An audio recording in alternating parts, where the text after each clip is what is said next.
Arne Slot is reportedly set to stay as the Liverpool head coach going into next season.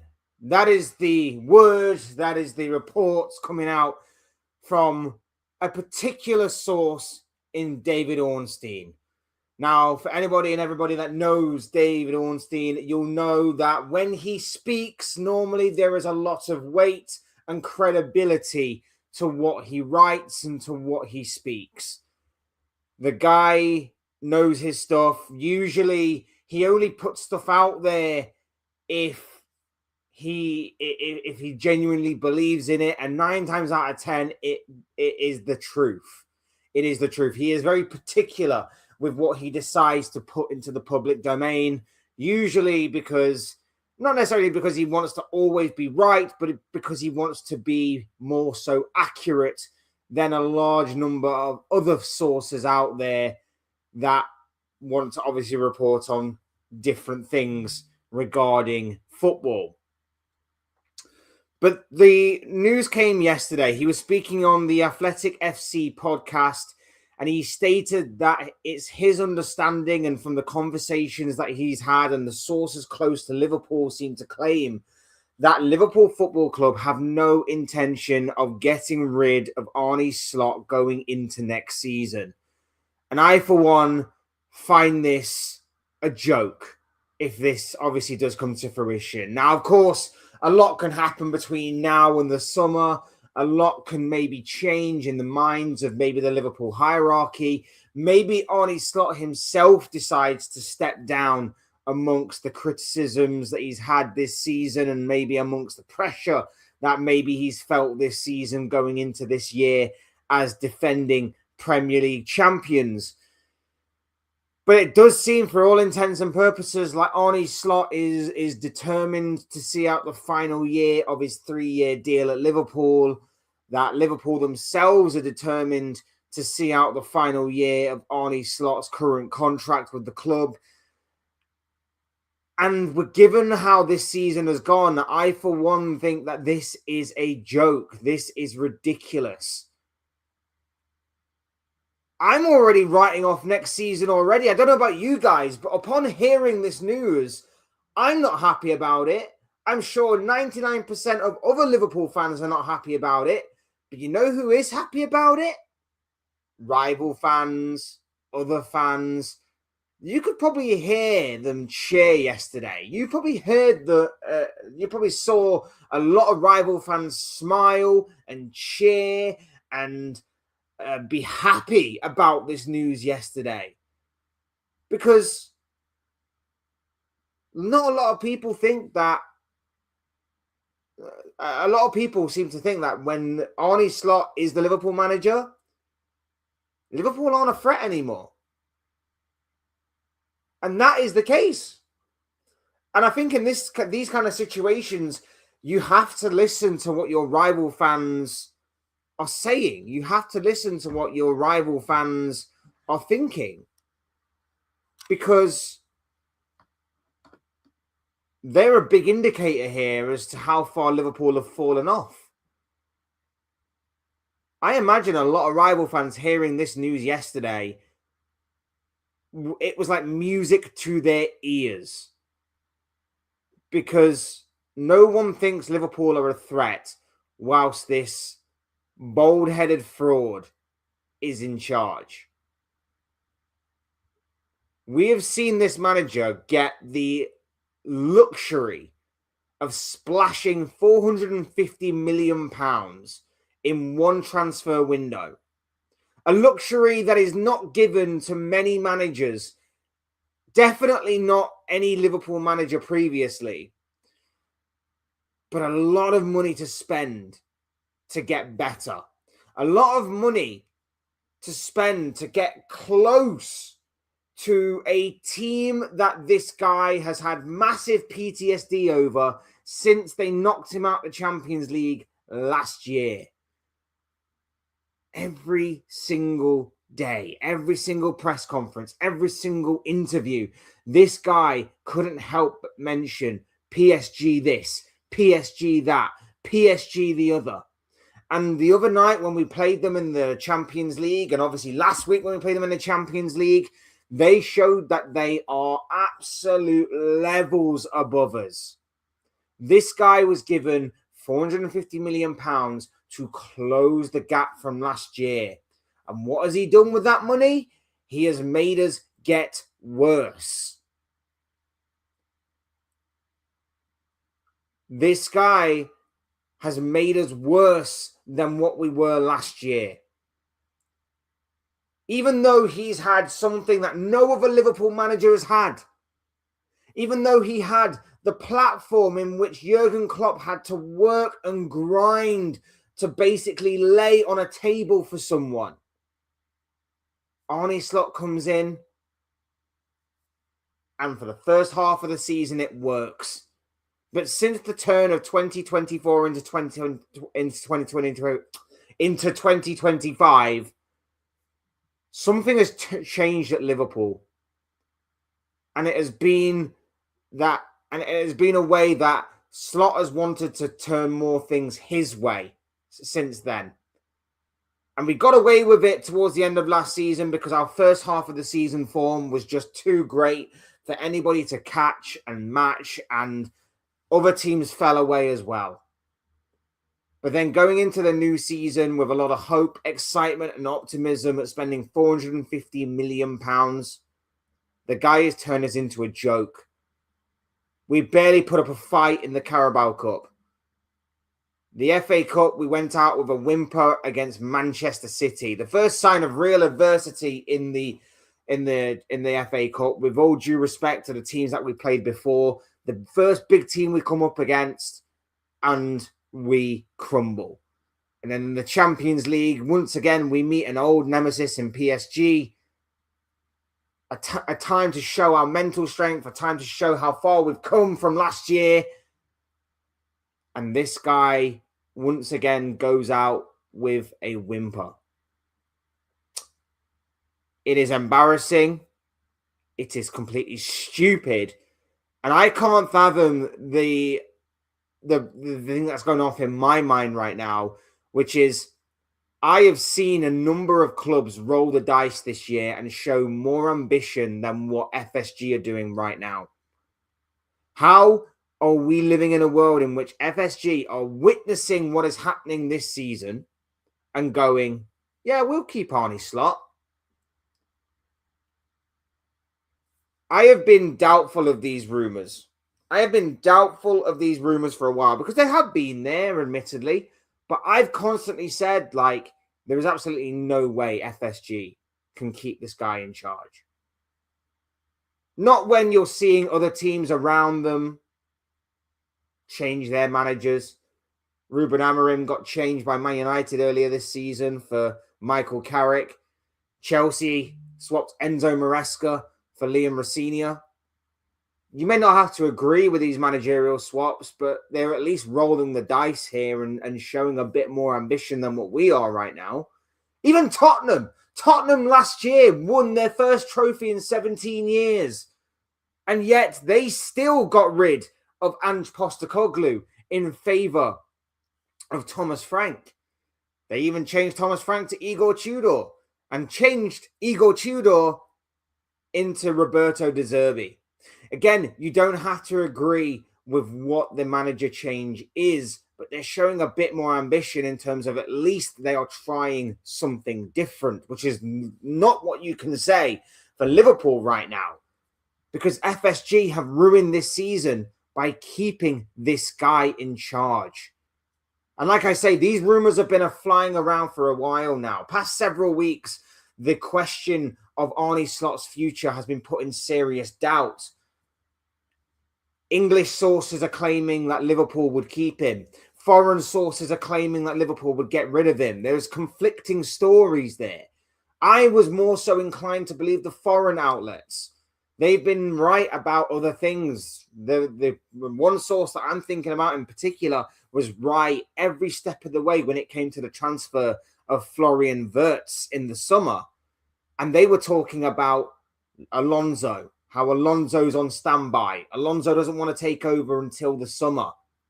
And now that David Ornstein has said this, well, now I am seriously worried. Now I am seriously concerned, not just about going into next season with Slot, but what exactly are FSG doing? How are FSG witnessing what is going on the pitch right now, which is a squad that is not improving, a squad that is seemingly getting worse to watch by the game week, side that is so poor in terms of the way that we play, how slow we are, how predictable we are. It's awful. It's god awful. And yet we're going, yeah, we'll be fine with that for next season. That first half against PSG is exactly how we're going to set up next season, by the way. Obviously, get well soon and speedy recovery to Hugo Ekitike, of course. He's going to be missing the half of next season at the very least. And, you know, there's no guarantee that he'll become the same player or go on to become the player that was promised and had all the potential in the world to be after what is a horrible injury, and an injury that obviously a lot of people don't necessarily fully recover from. But that 4-2-2-2 formation with seemingly two up top, but kind of rotate and flex into more of a 4-2-3-1 and all of that kind of stuff, that is how Liverpool are going to set up next season. And you want to know what the annoying factor is? Because there's already been talk. Slot said it after the game. They're already looking at transfers for the summer. And they're already looking at making a number of them again for the summer. And I, for one, can't understand this. Because the reports that have been flying around for the past several weeks are claiming that FSG see this season as a transitional season. They use Diogo Jota's passing, his tragic and sad passing. God rest in peace to Diogo Jota.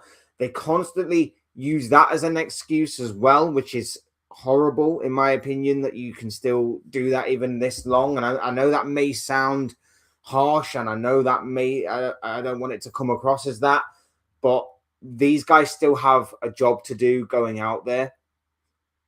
You see the media do it as well. They claim that it's been a transitional season as well. And these are the two factors that they are talking about when they talk mitigating circumstances and stuff like that. The fact that they're still using that, and they are using a transitional season with a number of players leaving and a number of players coming in, and yet they are talking about a number of players leaving and a number of players coming in for this season. So what are we doing here? Because he's proven he can't do it already, but yet we're going to do the same thing in the summer anyway, which makes no sense. Because what we're going to do next season, have the same situation, have the same story. Oh, Slot didn't do anything this year because, again, mitigating circumstances. Because, again, a season of transition. We're bringing in the new and getting rid of the old. And we're doing this and we're doing that. It makes no sense. And it also makes no sense in terms of, why did we not spend anything in January? If this guy seriously had the backing of FSG, why did we not spend anything in January? Why did we let Mark Gahey in particular slip through our fingers? Why was Antoine Semenyo being presented right there for around about the fee of 60-odd million pounds? And we decided, no, Man City, go and get him. Go and get him. And why, if he doesn't have the full backing of FSG, did we stop contract negotiations? Why? It makes zero sense to me why we would do one thing and say the other. It makes zero sense to me. And the worst part about all of this is that there is a manager in Xabi Alonso. Xabi Alonso, one of the best upcoming managers, one of the young managers with high potential, high promise, that is out there right now, unattached from a club, just sitting there as somewhat of a free agent. And we are deciding, I know we wanted him before. I know we chased him when he was at Bayer Leverkusen. But you know what? We're going to stick with what we've got right now. We're going to stick with what we've got right now. Why? This makes zero sense. This is disgusting and this is horrible to even witness. And like I say, I'm already writing off next season. I don't know about you guys, but I don't have much hope for next season upon hearing this news from David Ornstein. Look, I hope something changes. I hope either Ornstein's got it wrong for the very few times that he does. I'm hoping that either Slot decides to walk away himself, or maybe the club hierarchy change their opinions going into the summer. But either way, this absolutely stinks. Big up to each and every single one of you that is in the building right now. Do me a massive favor and smash a like on the video, and also subscribe if you are new. Both things will always and forever be greatly appreciated. We'll get to the chat in just a second. Obviously, hit up the chat, people, whether you're popping in just to say hi, whether you've got some thoughts, comments, opinions, predictions, feelings, whatever you want to call it, on this particular subject of the likelihood of Arne Slot staying at Liverpool going forward. Let me know what you guys are thinking and feeling.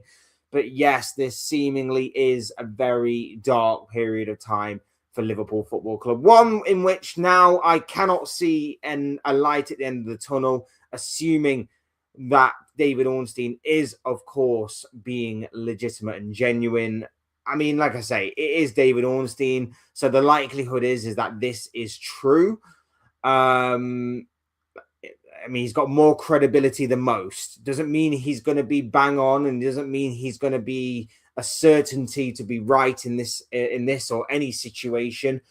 But like I say, Ornstein has got more credit in the bank than what a lot of other journalists have got. And I hope that on this occasion he's wrong. I'm hoping that Liverpool and FSG do see sense, do get rid of this guy, and we do go for a manager like Xabi Alonso. But I genuinely don't understand what is going on right now at Liverpool Football Club. So, like I say, hit the like button and subscribe if you're new, and hit up the chat, people. Would love to hear what you have to say on this particular topic. Big up Abdul is already here, says hi Fletch in chat. How are you? Like and subscribe, people. I'm good, man. I hope you are doing well yourself. Other than the fact that this news is terrifying me, yeah. Other than that, yeah, we're good. We're good. What does Arne Slot need to do to get sacked? 17 losses and 7 draws, no trophy this season, all season, bad performances, bad man manager, and no connection. FSG, Michael Edwards, and Richard Hughes all go. I mean, this is a sackable offence in of itself for those guys that are not making the decision to sack Arne Slot in the first place, in my personal opinion. But you're 100% correct. We are 2 losses away from having the most amount of losses ever suffered by Liverpool Football Club in a single season. In a season in which we have spent £450 million. In a season in which we went into it as the defending Premier League champions. Can it get any more embarrassing than that? Rival fans are already taking the mick out of us all season long because of what is happening. And yet this club decide, yeah, this manager that's made us a complete laughingstock and an embarrassment after spending so much money deserves to have another chance. No other club would do this. No other work of life would give this guy another opportunity. So why are we different? I hope I'm proven wrong, by the way. If this actually does materialize, I 100% hope I am proven wrong. I hope that I'm here next season with trophies galore, and that I can turn around and go, you know what, FSG, you were right. Arne Slot, I apologize. I hope I'm wrong, but I don't think I am in this situation. And I know a lot of Liverpool fans are thinking the same way. The way we are doing things, we are not a big club and no ambition. We still need players. We need to be serious. Sack him and start again new next season. The football is boring and slow. FSG out. Yeah, it's stupid. It's predictable. It is ridiculous. what is going on right now at Liverpool Football Club. Completely agree with you. Big up James, who's in the building. Lovely to have you here, bro. Hope you're doing well. It says sack the bold fraud now. Completely agree with you. FSG out now. Again, you 100% spot on, bro. Spot on in terms of if they are genuinely going to keep this guy in the position he's in, why shouldn't they be sacked? Like, this is a sackable offense in of itself. The club is a joke. Agreed. Big up Reluctant Gamer who's here. It says, hey yourself, my bro. Hope you're doing well on this Thursday morning. Madrid nearly done it. That was an incredible game last night. Here's the thing. Is it any wonder that the 2 Champions League games out of 4 this week that did not contain an English club were the most entertaining games to watch? Is that a coincidence? Or is that just a statement of how dreadful the Premier League is in terms of quality right now?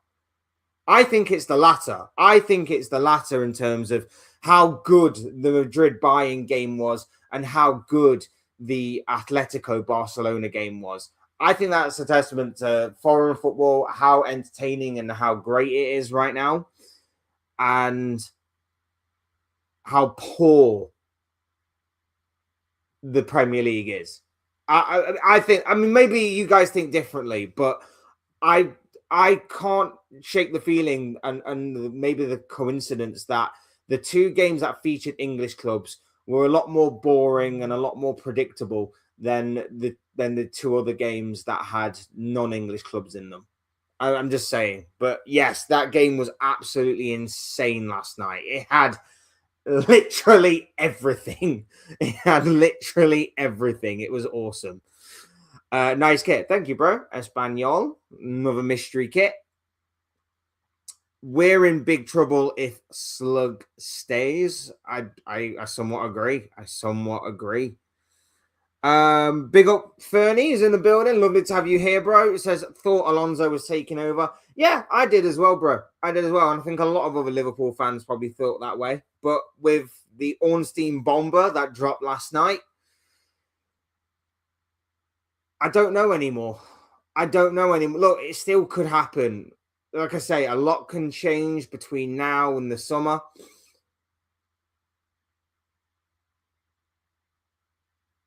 I don't know.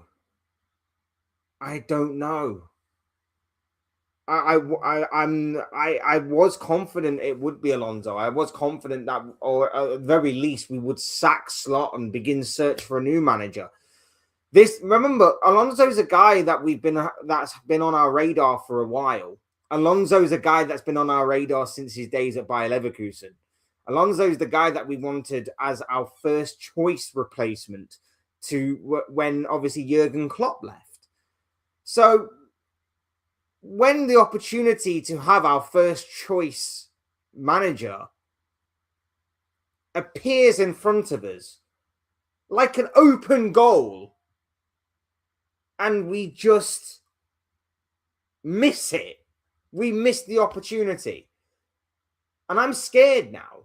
I'm scared that a club like Manchester United or any other big club could come in and swoop in for Alonso. And obviously the United one would hurt me more. But if a big club comes in for Alonso and they go on to have a successful long period of time where they win trophies, they're playing some beautiful football, the fans are happy, the fans are excited, I'm going to be absolutely fuming.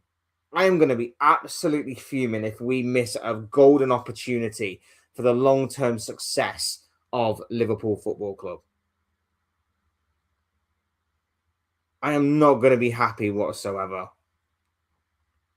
Is this some joke? I mean, I wish, but like I say, it's coming from Ornstein and he's got a lot more credibility in the bank than what a lot of other people do.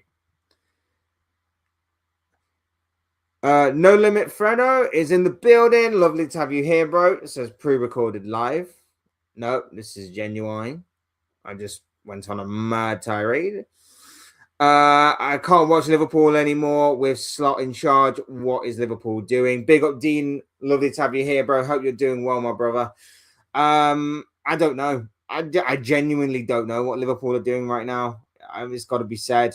I've got no idea in terms of. Like I say, I hope it's just noise. I hope they're giving him his backing and they don't necessarily mean it. I hope it's somewhat like they're just doing it to maybe not rock the boat with the final 6 games to go of the season. We're still after Champions League places. We still need to solidify those for next season. So I'm hoping it's basically don't rock the boat. Don't say anything stupid. Keep him on side. And then in the summer, we'll get rid of him then. But the noise has been getting louder on Slot staying. Like I said a few weeks ago, the rumors were is that we were keeping him because there was a lot of mitigating circumstances. And the mitigating circumstances that they talked about was the passing of Jota, which I still think is ridiculous, even right now, considering we are long past the summer. And the fact that we had a season of transition. A lot of different players coming in, a lot of players leaving. But the talk is that we're going to be doing the same thing again this summer with a lot of players leaving and a lot of players being brought in. So we're going to have that same excuse next season, are we? In which case, why don't we just write off next season already? Because as long as this guy's in charge, our goals and perspective and aims for the season have again been lowered to just this time we're only challenging top 5. This time we're only looking to get into the Champions League. If we're fortunate, we may get a good cup run, but that's only if we're fortunate. That's only if we manage to avoid the big teams, your Arsenals, your Cities, maybe even like your Man Uniteds at Old Trafford. It's worrying times, bro. It's worrying, like this news story coming out. And again, I'll reiterate my point that I made earlier. If I reiterate my point earlier, when the news broke, you could probably see a lot of people smiling that were not Liverpool fans. You could probably hear a lot of non-Liverpool fans cheering and being happy at this news because whilst this guy is here, the likelihood is that Liverpool will not be a threat to any piece of silverware for next season. So that's another year that we can completely write off in terms of not winning anything. And if that's the case, then what was the point in giving Salah his new contract? He's already going in the summer, but what was the point in giving him that new contract if we weren't going to challenge this season or next? What was the point in giving Van Dijk his contract if we weren't going to compete this season or next? This whole transition thing is a joke. You don't sign those two players, given the time of their careers, to 2-year mega money deals if you're not going to compete. You don't bring in win now players like Isak, like Wirtz, Frimpong, Kirkez, Ekitike if you're not going to compete. We have got everything backwards, it seems. Everything backwards. It's ridiculous. Slot is a Liverpool diehard fan. Well, he needs to start acting like it. Just like Horn said, here to stay. Big up Nick, who's in the building. Lovely to have you here, bro. Absolutely ridiculous. Arnie, Egghead, Fraud, Slots. Absolutely. This club, this is awful for Liverpool Football Club. It's finished with this clown. Like I say, it's taken him just under 18 months to basically destroy what Jurgen Klopp built, to destroy the mentality of this side from doubters to believers, back to doubters again. It's ridiculous, bro. Like, it is a complete contrast to where we were this time last year. This time last year, we were in party mode. This time last year, we were loving life as Premier League champions, looking forward to finally being able to celebrate a Premier League title properly. And yet, here we are a year later, down in the mud. Down in the mud. Big up to each and every single one of you that's here still, by the way. Make sure you're hitting the like button and make sure you're subscribing if you are new. Both things will always and forever be greatly appreciated. You know, that's why I never had a permanent club, because I don't need to get PTSD for someone else's fault or stupid decision. I somewhat envy you in these moments, dude. I somewhat envy you in these moments, but no, I would need some form of attachment. I would need some form of attachment. And although this club is infuriating me right now, I couldn't imagine supporting anybody else. Big up Grandiosa, who's in the building. Lovely to have you here, bro.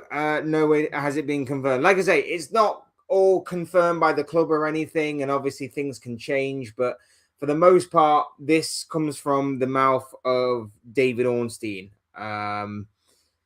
David Ornstein, as we know, has got more credibility in the bank than most other tier one and other top tier journalists out there. So the likelihood is that there is some weight behind what he is saying. He spoke on the Athletic FC podcast yesterday and basically stated that what he is hearing is that Liverpool have no intention of parting ways with Arne Slot. Now, of course, not completely set in stone, but the likelihood is that if Ornstein is saying it, there's a good chance that that is genuine. Spurs did a huge mistake sacking the winning manager. I don't know, bro. I'm not going to lie to you. I'm not 100% convinced by that. I'm not 100% convinced that Postecoglou would have saved them from relegation this season. If you look at the way that their Premier League campaign fell off completely last year, I feel like it would have continued again. I feel like they would have had more of an opportunity at staying up had they kept Thomas Frank, but we'll never know. We'll never know. Sorry if I didn't say hi. I hope you're okay. I'm good, man. It's all good. It's all good. Don't worry about it. I hope you're all good as well, man. Despite this year happening to us, I have no optimism for the future. We are finished, is what Dean is saying here. And look, it's kind of hard to somewhat disagree. I want to disagree. I want to say, like, no, things will get better. And maybe they will if Ornstein's wrong about this. But is he? Like I say, Ornstein doesn't put stuff out there unless he's got it on good authority that it's the truth. There maybe are examples out there where Ornstein's got it wrong. Ornstein has maybe made a mistake, or the club or the club that he's been reporting on have told him one thing and then they've gone and done the other. But 9 times out of 10, the majority of the time, Ornstein is usually right about this. But we'll see. Big up Jaden is in the building. Lovely to have you here, bro. But I thought Axel Hesse has convinced our fans about Xabi Alonso. That's what I thought too. Like I said, I'm believing foreign outlets. I'm believing the people that basically stated that you know, they talked about the Florian Wirtz situation and they basically were right every step of the way. Even when it looked like that he was going to be going to Bayern and then Man City, and then we come out of nowhere and we sign him. And it's like, these guys were right all along about the whole Wirtz situation. And then, yeah, this happens. It's a joke. We're in a big club as we will be mid-table at best next season. It could be right, man. You could be right. Like, with the way that we've been falling, like, could be right. Because again, we're going to have to go for another season where we're signing a number of players. And there's no guarantee that those players might not even want to come to Liverpool if we don't get Champions League football. So what, we're going to have to put up with another season of watching Cody Gakpo again? Oh, fantastic. Great. We spoke about it yesterday, didn't we? We basically stated, like, we're going to need a DM. We're going to need at least 2 centre-backs. We may need a new left-back. We're going to need 2 new wingers. And now that Ekatike has done his Achilles, we're probably going to need another striker. That is at the very least 7 players. And I've not even got into the fact that at right back, we've got issues with Connor Bradley and Jeremy Frimpong's reliability in terms of them not being properly fit and reliable to play. And the fact that Ryan Gravenberch and McAllister have absolutely dropped off a cliff this year. So we're going to need at least 1, maybe 2 new centre mids as well as a DM. That's at least 10 players. We're looking at 10 players in a season we may not even have Champions League football with. Like, what? How have we fallen away so much this season in a year in which we were like, that transfer window was awesome. We just needed a centre-back. That's all we needed, a centre-back. But we can go in January and get one. And then we don't. We let Mark Gahey slip through our fingers. And Mark Gahey's now going to be is now at Man City, in which I know he was cup-tied for the Carabao Cup, but they just won a Carabao Cup because they also signed Semenyo as well, another player that was presented in front of us, and we went, no. They just signed Semenyo. They just become Carabao Cup winners. They're likely to go and win the FA Cup as well. And if they beat Arsenal on Sunday, you can probably guarantee that they're probably going to go on and win the Premier League as well. City are about to do the domestic treble, potentially, in a season in which they haven't even been that great. But because we didn't put any pressure on any of Arsenal or City, we just let the opportunity slip through our fingers again. Jurgen Klopp must be absolutely tearing his hair out at home, looking at what Liverpool have become, looking at what Slot's done to this team, and especially when you consider that Arsenal and City haven't been that great, and he had to face both of them in their prime. Both in their prime.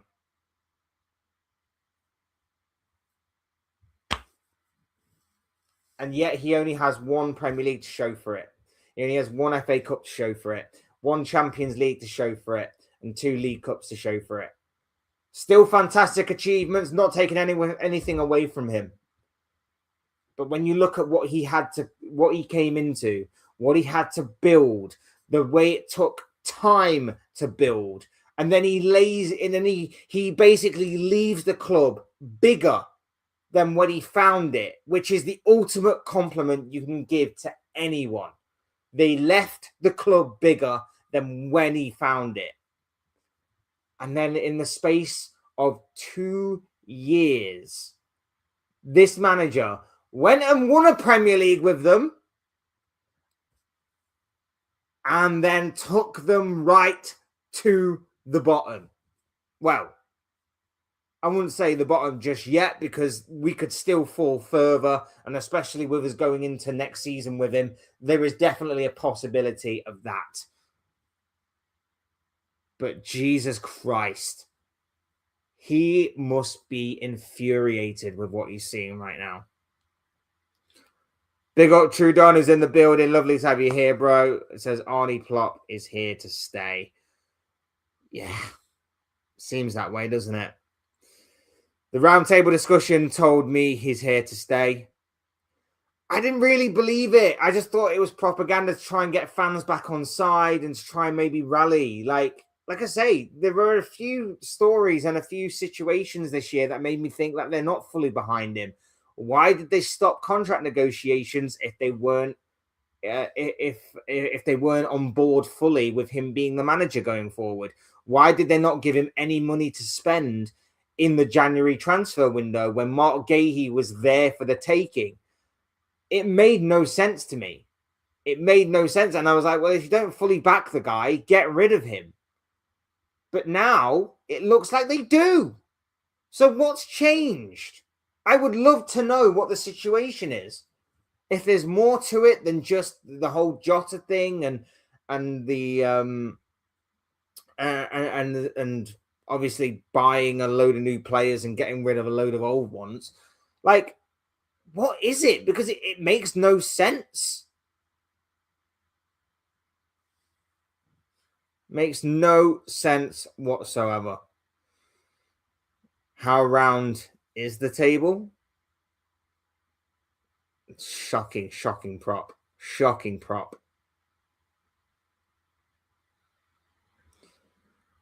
Watching Diaz and Trent yesterday showed how big a loss them two are. I think Trent in this system would be okay because of the way that he plays. I think we would be better with Trent in the team because of his creativity.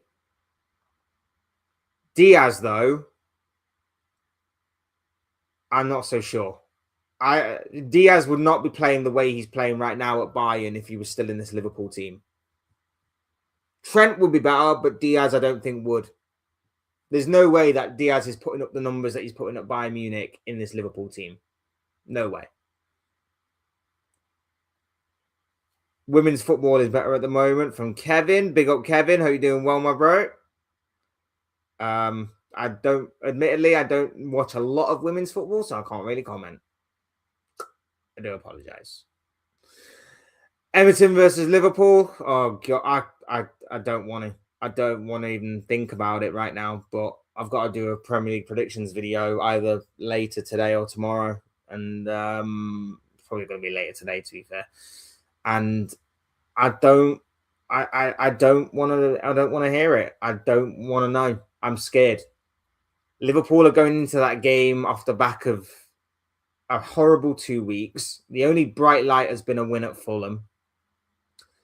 Everton have got this momentum going for them that maybe, just maybe, they can finish above Liverpool this season. It's the first Merseyside derby at the Hill Dickinson Stadium. Their fans are going to be up for it because it's their cup final. I'm terrified. I am absolutely terrified. Going into Sunday, I am scared that this is going to be horrible. Absolutely horrible. They're more manly and tackle properly is from Kevin. Again, can't comment. So effectively, Liverpool could lose every game left and he'll still stay. FSG are not serious. That's the word coming out from David Ornstein. That Champions League qualification is not a necessity for Slot to keep his job. It makes zero sense. Like, why not? How have we lowered our standards to be like, Champions League football, if we get it, if we don't, who cares? We spent 450 million in the summer. Does that still not mean anything to these people? We spent 450 million on win now players. Do you think Alexander Isak went on strike at Newcastle to move to Liverpool for Europa League football? No, of course he didn't. You think he moved here for maybe even Europa Conference League football? No, he didn't. Like, what are we doing here? I think Florian Wirtz decided to turn down Bayern Munich and Manchester City for Europa League football. This club are so stupid sometimes. It's unbelievable. Got a very reliable source who told me Slot will definitely not be at Liverpool next season. I mean, I'm hoping I'm hoping your source is correct. I don't know if your source is genuine. I don't know if your source is basically just tomato or barbecue. But like I say, I'm I'm more inclined to believe Ornstein, unless Ornstein has gone into rage bait and clickbait territory. Then I don't know. I'm hoping that this is wrong. I'm hoping that Ornstein is on this occasion wrong. But I'm terrified because, like I say, normally when he speaks, there is legs to it. There's weight behind it. So I'm worried. I'm very worried. Had the situation involved another top tier rival club in Europe, it is highly probable that Arne Slot would be sacked and terminated with immediate effect. Bro, like I said, like I said, Man United got rid of Ruben Amorim. They decided to go a completely different way from Amorim. Chelsea got rid of Enzo Maresca. Tottenham have gotten through about 3-4 different managers over the course of the past year. You don't have to agree with who they replaced them with, but at least they took a gamble. At least they rolled the dice. At least they said, look, things can't continue this way. We need to change something. And Tottenham even got rid of someone that won them their first trophy in 17 years. Like, what are we doing here? How is it that a team like Tottenham, who are probably going to be relegated to the Championship this year, are showing at least more ambition and more brain cells than us? How is that possible that they're actually going, you know what, this can't continue. We need to change something. And we, as Liverpool, as a Liverpool Football Club, are looking at it going, this is fine. This is fine. The squad's playing boring football. We're so predictable to watch. We spent all this money in the summer to get further and further away from where we want to be, but it's fine. It's all right. We've got a manager who suffers PTSD from a certain French club. He wants to be like them so much, but then goes against them and plays 5 at the back, which is not a PSG trait or a Luis Enrique trait, but it's fine.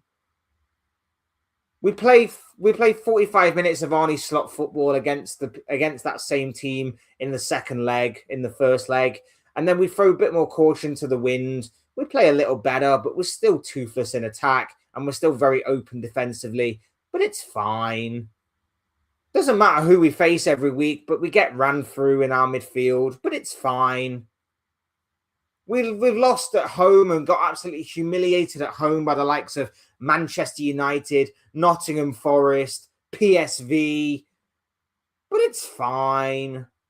We couldn't even beat any of the newly promoted clubs at home, but it's fine. Like, do our owners not care anymore? Are they too busy licking their wounds over not getting multi-club ownership? Like, what is going on? It doesn't make any sense. We are not going big in spending this summer. If we do, it will be from selling players. I'm sure we've probably got like 100 million maybe, or something, just plucking a random number out the air, tucked away somewhere, and we'll probably use that. But the majority might come from selling players again. We may rely on that old model of ours, which is sell to buy. Who do we get rid of? Well, I think that McAllister could if Real Madrid still want him. I doubt they would, but I reckon that could be, some money there, and maybe we'll get a couple of million for Cody Gakpo, because I can't really see anybody else taking him unless we absolutely slash the price, because he's frigging useless. I don't know, man. It's awful. It's awful right now. We need a centre-back, CDM, wingers, and number 9. along with maybe another right back, another left back, a whole new team, essentially. A whole new team. This is an embarrassment and a joke. I agree with you. That is fair, mate. I just think as it looks now for Spurs, they wouldn't really have lost much keeping the winning manager. Yeah, maybe the end result would have always been the same.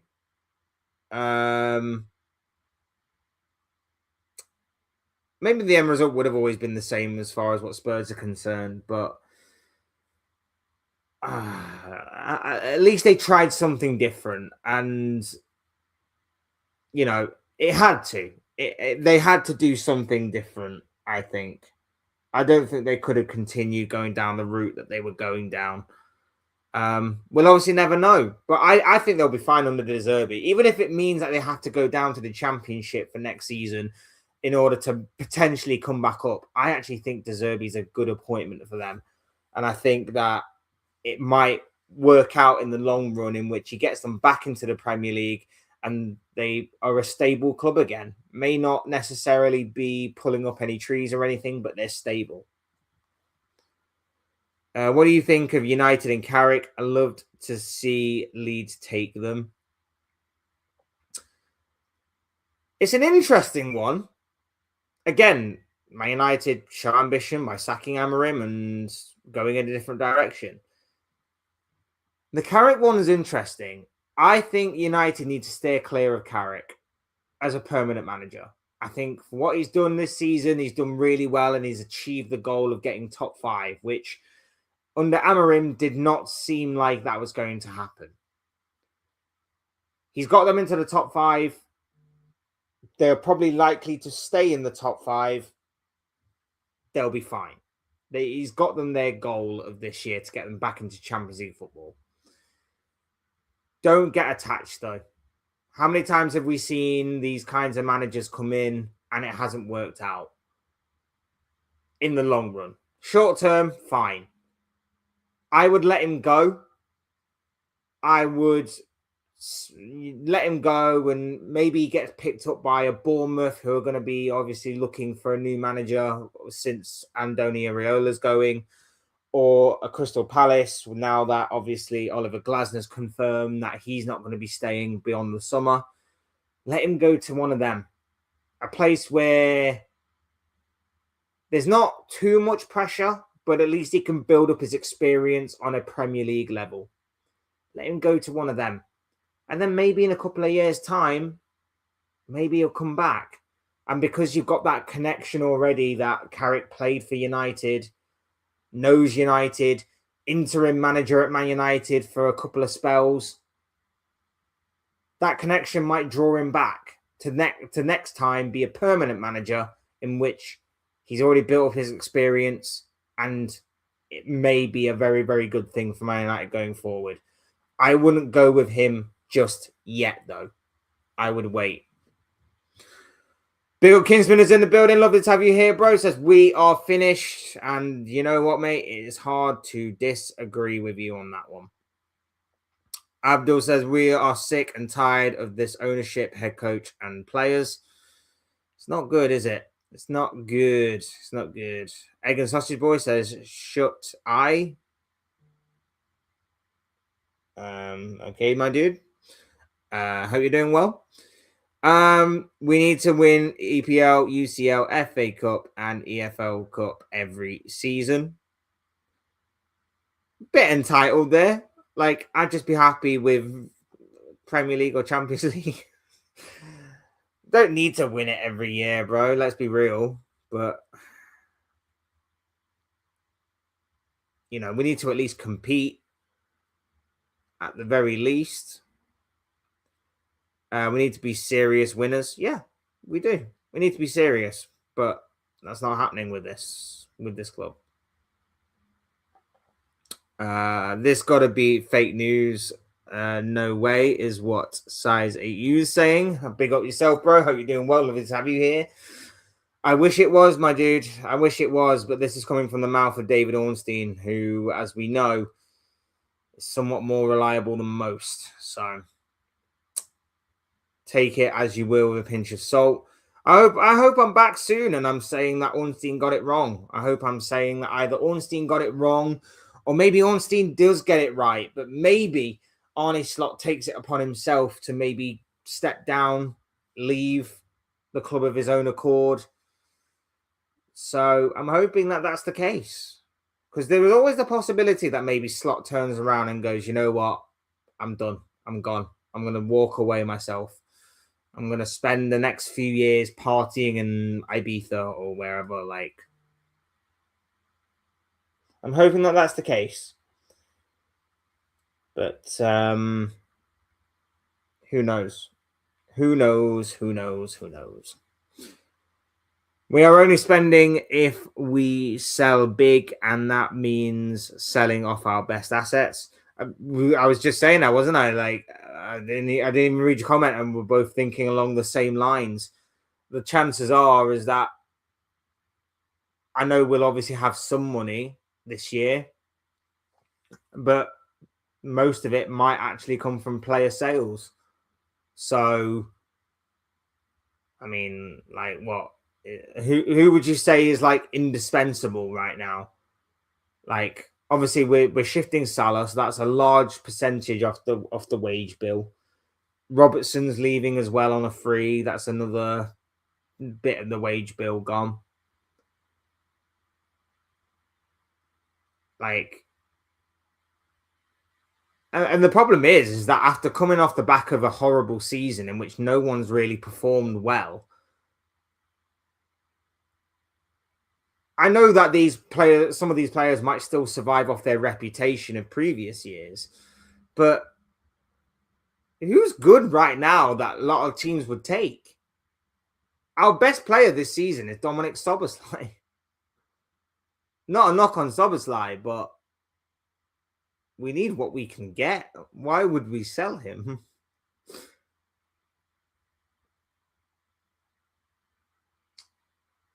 I just, I don't know, man. It's ridiculous. It's absolutely ridiculous, but we shall see what happens in the summer.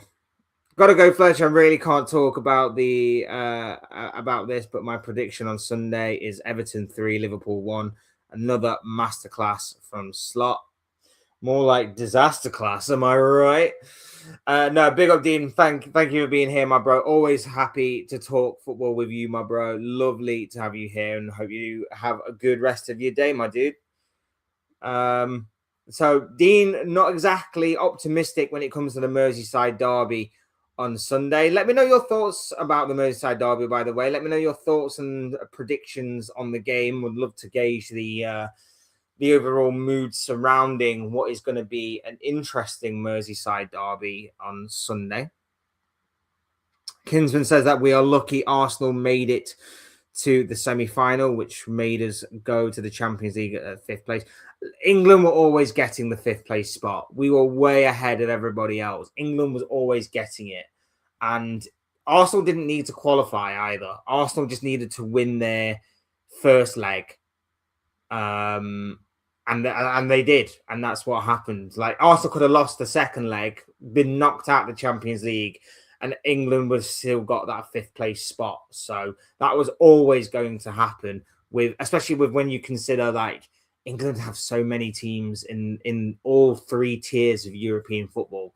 I mean, we've still got Forest and Aston Villa going strong in the Europa League and possibly could qualify tonight for the next round.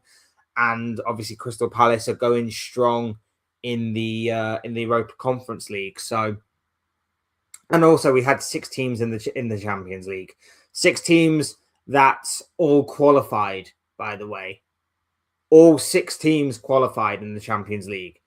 So, Liverpool qualified, Arsenal qualified, City qualified,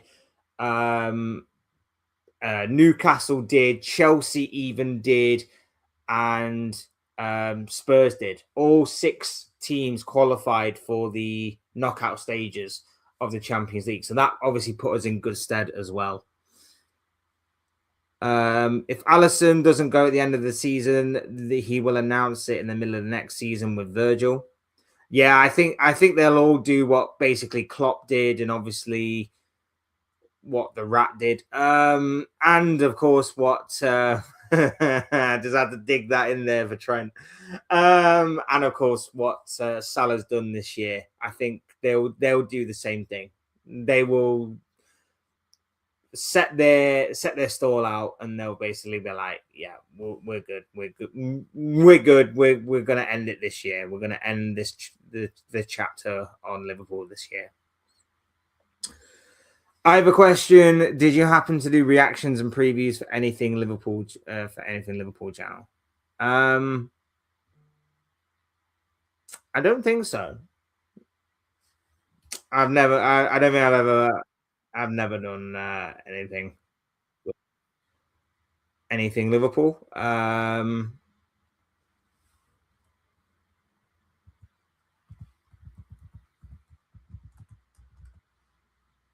Sorry, just sorting something out here.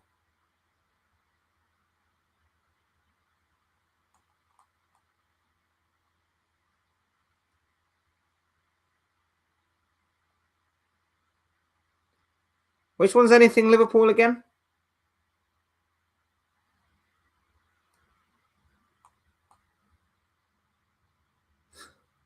Just trying to work it out. Which one's anything Liverpool? Anything Liverpool? I haven't worked with anything Liverpool, but I'm just trying to work out which channel that one is.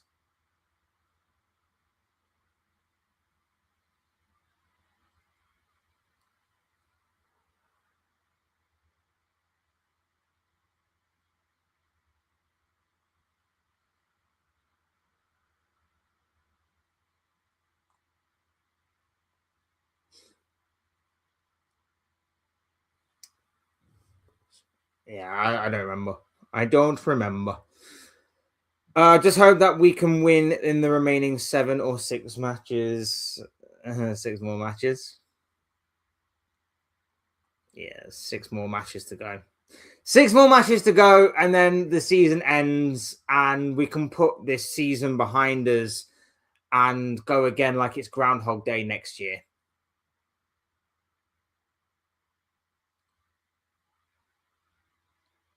I really, really don't want to do this again next year. I really don't want to go through this whole entire situation again next year. This must be rage bait. This must be a social experiment at this point. I really can't go through this again next year. I really, really can't. It's been painful this year. Imagine how boring it's going to be next year. How am I supposed to come on to match reactions and talk Liverpool like in streams like this and basically say the same stuff that I'm probably been saying for the past year? I can't be doing it. Guna seems to think that Everton 1, Liverpool 1 will be the final score on Sunday. And you know what, bro? I think that's probably the best result Liverpool can probably get. A draw. A draw is probably the best result Liverpool can get. Maybe we need the disaster of not qualifying for Europe. I can only see him going if that happens. Well, Ornstein basically stated that whether we get Champions League football or not, Slot is probably here to stay. Those were his words. He basically said that regardless of whether or not Liverpool qualified for Champions League, and I'm paraphrasing a little bit when I say that, of course, but essentially that is the story. Regardless of whether Liverpool or not get Champions League football, the intention from Liverpool Football Club is to maintain the services of Arne Slot as the head coach. Make it make sense. Make it make sense. Even Mo Salah says everyone is his worst game of the season, so isn't going to be pretty. Like I said, this is the strange thing about it. Dominic Szoboszlai has been our best player throughout this season. Now, there's talk that we are advancing in talks with Szoboszlai over a new deal to protect that investment and to obviously try and keep him here for as long as possible. If you're Dominic Szoboszlai, though, you're seeing Salah pretty much get kicked out the door. You're seeing, Salah leave, maybe not necessarily by his own accord, but kind of get kicked out the door that way, be disrespected somewhat by the club. You're seeing Robertson leave. You're seeing how poor we are on the pitch. You're the only person that seems to care. You're the only person that is doing well right now. What's the incentive to stay for Szoboszlai? What is the incentive to stay? What is the incentive to sign a new deal? Where's the incentive to be like, this is just a blip. This is just a one-off season. Next season will be fine. What's the incentive there? I don't think there is one, but apparently he's on the verge of signing a new deal. So there's got to be something.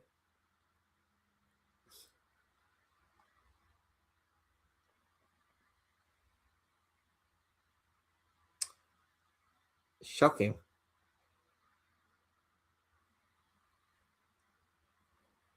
Everton, not everyone. Predicted text. I wish it would predict the sacking of Slot. I hope so.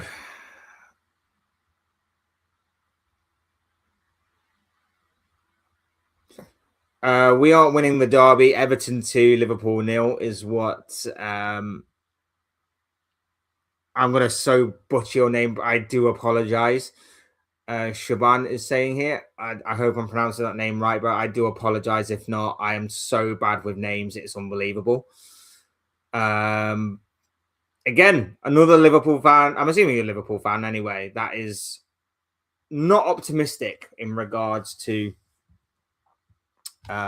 Liverpool's chances against Everton on Sunday. It's okay, I'm busy next season. I'm washing the dishes. Yeah, I'm gonna take up gardening or something. I'm gonna do something next year that is gonna take up most of my weekends and I'm gonna be doing you. I'm gonna be doing you. I'm gonna be doing that kind of stuff. Never mind. I'm just looking for some 3 idiots from the channel Anything Liverpool who used to say Konate and Salah were the problem. No, man. I mean, look, they're symptoms. They are symptoms. Like, no one's going to deny that, they've not been great this year and all of that kind of stuff. But you can trace the symptoms to the root cause, and that is Arne Slot. Like, Konate's been poor, Salah's been poor, Van Dijk's been poor, everybody's been poor at some stage. The only one that has been the most consistent is Szoboszlai. Ekitike's been great until about the past month or so. They're symptoms of problems. They are symptoms because you can all trace it back and link it back to the root cause, which is the manager. The manager's set the team up. We've not improved throughout the course of this season. And every single time that Liverpool play well or every single time that Liverpool get a result, it's not because we played it the Arne Slot way. It's because he decided to abandon his principles and go a bit more adventurous. Like, that's the bottom line. Like, look at PSG. The second leg against PSG is prime example of slot ball in comparison to him abandoning slot ball and going for and being a bit more free and a bit more adventurous. The first half was all slot ball, and look how dull that was. Yes, we stopped PSG from creating a lot, but we were meant to be the team in the ascendancy because we were the home team, and we also were chasing a 2-goal lead. In the second half, we went a bit more adventurous because we had to. We had to go a bit more adventurous, which means we lost a bit of shape, but we were on the front foot, and it was only through counterattacks in which PSG managed to pick us apart. Now, if we'd have done that from the beginning, maybe PSG would have slapped us up. But with more attackers on the pitch in terms of We only could play Isak for 45 minutes. Ekatike was on the pitch as well for most of the first half. Maybe things might have still been a little different and more so in our favour. Who knows? But that's the difference between slot ball in the first half and not slot ball in the second. And every time that we've had good results, it's been through not slot ball. You look at Real Madrid. You look at Newcastle. You look at any other of the minor, not minor, but any of the other results that we've picked up that have actually been good for Liverpool. And let's be honest, they've not been a lot. They've not been in great abundance this year. A few of them have been through not slot ball. We have picked up wins under slot ball as well. The opening 5 games of the season spring to mind.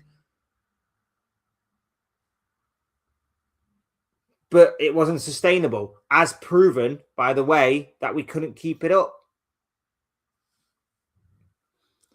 Just shows you everything that you need to know. What are we becoming? We haven't beaten the promoted teams at Anfield, and the club is still going forward with him. Like I said, embarrassed at home to Man United, embarrassed at home to Nottingham Forest, embarrassed at home to PSV. And then, like you said, on top of that, not beating any of the newly promoted sides at home. Not even beating Tottenham at home. Tottenham. Igor Tudor picked up his only point in his short reign at Liverpool again, in his short reign at Tottenham against Liverpool. That is a sackable offence in of itself. We lost to bottom of the table Wolves, and in the reverse fixture of that, we actually struggled against them to begin with. But yet it's fine. It's fine to go into next season with, apparently. Right. Okay. Big up Ballum is in the building. Lovely to have you here, bro. Hope you're doing well. I'm good, bro. I'm good. Hope you're okay. Yeah, that's right. Shaban from Kenya. Oh, big up. Wonderful. Lovely to have you here, bro. Hope you're doing well. When is your Premier League prediction video? Did you forget last week? No, I just didn't have time last week, but it will be today or tomorrow. I don't know for sure. Probably record today, but out tomorrow. I don't know.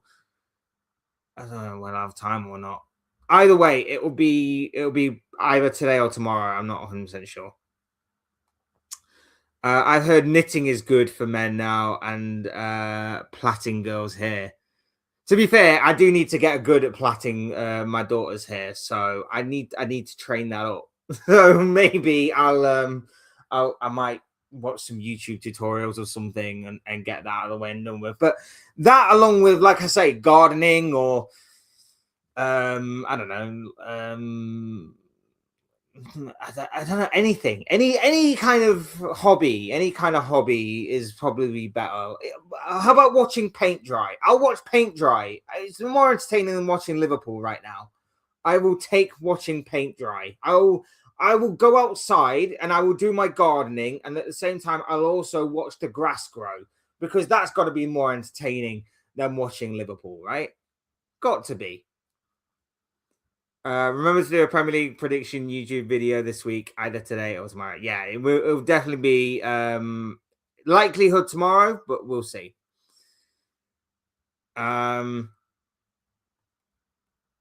Tottenham needs wins such as this weekend, home to Brighton. Massive week for Spurs. Massive week for Spurs, especially when you consider the West Ham game and Forest against Burnley as well. Massive weekend for Spurs. Man like Sohil, I hope I'm pronouncing that name right, bro. I do apologize. Big up to yourself, bro. Hope you're doing well. Lovely to have you here with us. Hopefully that's just PR and that he will get sacked. I'm hoping so, bro. I'm hoping that this is just Liverpool speaking to David Ornstein and saying, like, we're not going to rock the boat. We're going to say that we're going to keep him. We're going to say that he's got our full backing. But then in the summer, that changes regardless of what happens in terms of getting or not getting Champions League football. I'm hoping that it's wrong, but usually when Ornstein says something, it's 9 times out of 10 the truth. It's 9 times out of 10 got some weight and legitimacy behind it. Obviously, it's not 100% accurate, but we shall see. We shall see. You have viewers from Africa. I'm watching from south of England. I've got viewers from all over, bro. Got viewers from all over. And everybody and anybody is welcome to join and have their say. Fletch, who does the best meal deal in the UK? Asda, etc. I have to go. Talk soon. I have a Tesco near my work, so I always go Tesco, but I don't have anything to really compare it to because there's only really Tesco near my work. So if I was to go for a meal deal, it would be Tesco. But I don't know. I mean, I don't actually know. Like I say, I've got nothing to compare it to. I'm sure Asda's are great, but I just don't have an Asda near my work. You need a new hobby. Be a Clapton SC member for £6. If I lived in London, bro, I probably would. If I lived anywhere near, I probably would. But needs to be. I need to do something. I can't go through this again next year. Jesus Christ. Can't be saying the same things over and over again. Legit, for most of the match reaction videos that we do, I could probably put one from any other period of time that we lost a game and just put that out there to run. And then I'd be like, you guys have to obviously change the information. So, for example, if we lost 2-0 rather than 3-0, you'd be like, just if I say that we lost 3-0, you know it's lost 2-0. If obviously if I talk about a certain opposition player, just replace them with whoever scored or whatever. The whole thing is just a repetitive, boring cycle. It is essentially, as someone said, Groundhog Day. Hopefully that's just PR and we'll get him sacked soon. Yep, fingers crossed. Start a challenge, shaving your eyebrows until Liverpool wins 6 home games in a row for next season. That guy's never going to shave his head, is he? He's never going to shave his head. Every single time you think, oh, United might do it. No, they don't. No, they don't.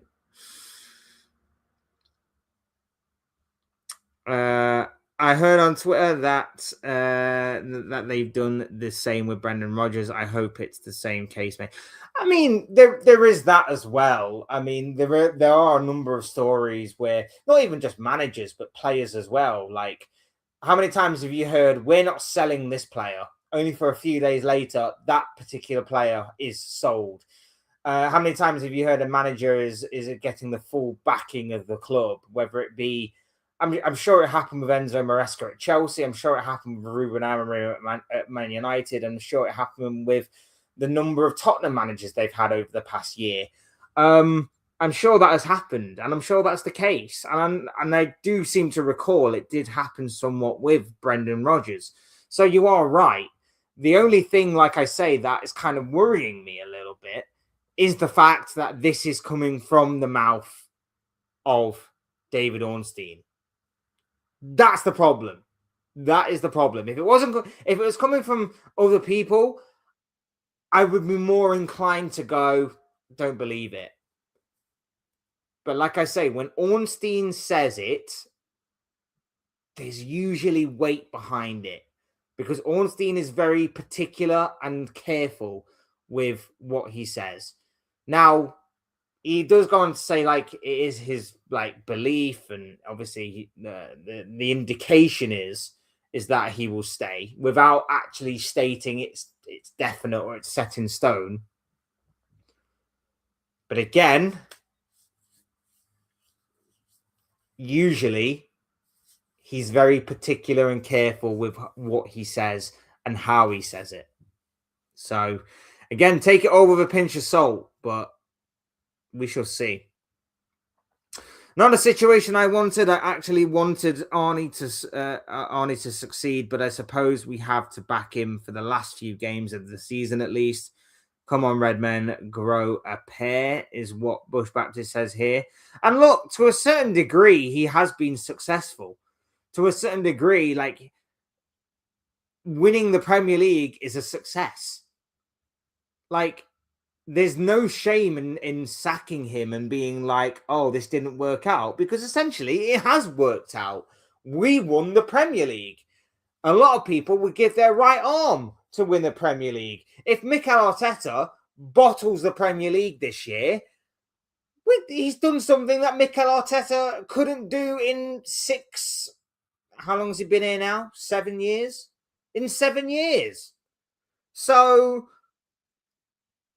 essentially, it's been a success. It's just not sustained success for the long term. And it doesn't necessarily need to be. I would take 10 years of success under 10 different managers than one Premier League title in 10 years. I would take 10 years of success. It would be lovely if we could have 10 years of success with one manager. But you don't really get that in the modern day game these days. Unless you're exceptional. Pep Guardiola may be the last of a dying breed. You don't get that. But we want more. We want to be competing, and we also want to be playing good football to boot. I know it's difficult in the Premier League right now, but is it too much to ask? I don't think it is. I was simply saying go own a football club. Maybe one day. Maybe one day. Who knows? I can't see us missing Xabi Alonso. He will be the perfect coach for us. Modern, highly tactical, and will unlock Wirtz. There's only one real scenario. I will accept Arne Slot staying one more year.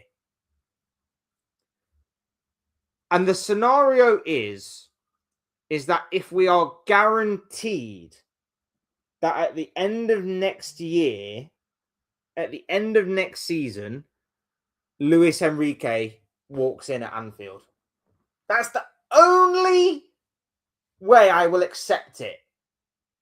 But even then, I would still take an interim manager. I would take Gerrard for a year as interim manager if it meant we get Luis Enrique at the end. Because Luis Enrique, I've said it time and time again, is the only manager I would take over Xabi Alonso. That's the only thing. And I know that obviously Luis Enrique's contract does run out in 2027, but that's the only thing that would actually get me somewhat on board. And even then, I'd still be like, I'm writing off next season. I'm going to take up gardening. I would still have that mindset and attitude, but at least I can then turn around and go, 27, 28, Luis Enrique. Whew. Chef's kiss. Chef's kiss. But that probably ain't going to happen. That probably is not going to happen. Because Luis Enrique, I've predicted it before and I'll predict it again. I think Luis Enrique is going to Man City. I think Luis Enrique will go to Man City. That's my prediction.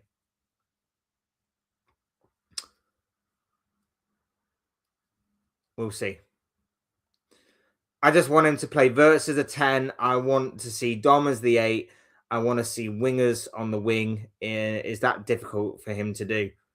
Look at how good our wingers were on Saturday against Fulham. Now, I know Fulham weren't great, and I know that Fulham are kind of hit and miss and hot and cold sometimes, but our wingers were the difference maker on the day. And when you've got Ngamoa, 17-year-old kid, He was absolutely fearless. I mean, even against PSG in the cameo that he did, he showed no fear in going up against the likes of Hakimi and whoever else. Like, whoever was stood in his way, he showed no fear against them. I love that from this kid. He should have started, and that was a massive oversight from Slot. Luis Enrique will be the dream coach, is what Sohail is saying here. A lot of talk. If you look around, Enrique is on his way to the Manx. This is just the end of the world if that happens. Let's say, I think if Enrique makes himself available this year, then I think it is entirely possible that Pep Guardiola walks away at the end of the season, especially if he wins the domestic treble as well. You know, if Guardiola wins the FA Cup and the Premier League, what a way to bow out on. He wins the domestic treble yet again and goes, time for me to walk away. And then if Enrique makes himself available, he just walks in at Man City. If Enrique stays until the final year of his contract, because again, it would be incredible if Enrique basically won back-to-back Champions Leagues with PSG, and then when I'm leaving at the end of the season, that would be an incredible way to bow out as well. He would go straight into that Man City setup. That for me would be phenomenal for City. Obviously, assuming that 115 charges doesn't hit them hard. He walks in at City and City dominate. And that is the way that you accommodate for losing the best manager currently in the modern day game. If that doesn't happen, though, if Enrique decides to stay until 2027, there is a possibility that City convince Guardiola to see out the rest of his contract, and then he'll leave at the end of the next season, and Enrique will be brought in then. Or there's the slight possibility that if he leaves this year and Enrique stays, City could look to a Vincent Kompany at Bayern, which I think would be a mistake. Or they go for Xabi Alonso instead. And that is terrifying to even think about. We can have a Premier League where Luis Enrique coaches Man City, Fabregas coming back to Arsenal, and then Xabi Alonso at Liverpool. That would make me feel extremely old. That would make me feel old. I know I'm 30, but Jesus Christ, like, that would make me feel so old. Luis Enrique at City. Former Arsenal player Cesc Fabregas at Arsenal. And then Xabi Alonso at Liverpool. Michael Carrick remaining at United. Liam Rossini still at Chelsea. Damn. Mad, isn't it? It's mad to think about. No, I mean the real Manx, not the cheating Manx.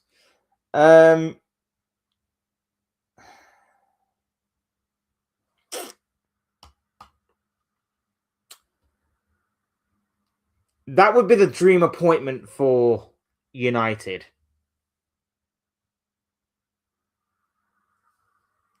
That would be the dream appointment for Man United. The problem is that squad is not necessarily win now. It's not a necessarily win now squad. You know, like Arsenal, if Arsenal don't win the Premier League under Mikel Arteta, that squad I would class as win now because you just need one or two players and you're there.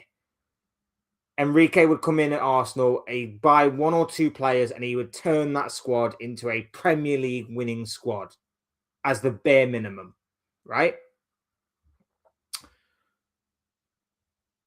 If he goes in at United, they're not a win now squad. They've still got to build depth to their squad. They've got a good starting 11. decent starting 11, but you take out one or two of them players, they don't have the squad depth to cover. Like Arsenal, you take one or two players out of their squad, they've got the squad depth to cover. City, you take one or two players out of their squad, they've got the squad depth to cover. We used to have that, and then everyone drops off a cliff. We still have it, just we need a new manager. You look at United, one or two players out of their squad, not good enough. Look at what happened in the midfield when Kobbie Mainoo was injured. Kobbie Mainoo was injured against Leeds, and look what happened. They didn't look the same. They need another Kobbie Mainoo. They need another clinical striker, in my opinion. They need a proper centre-back as well. Like, there are a few holes in that team. I'm just worried that if we keep Slot, we are so going to miss the boat on these types of managers. I'm worried. Your prediction is spot on. I simply want Liverpool to have a coach who plays modern, highly attacking, highly tactical football and helps us develop from identity. I'm envious of Luis Enrique at PSG or Fabregas at Como.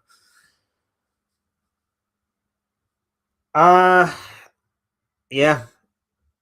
I couldn't agree more, bro. I couldn't agree more. Luis Enrique would be the dream appointment. Xabi Alonso, in my opinion, is second best, but also it's a strange one because I've said it before.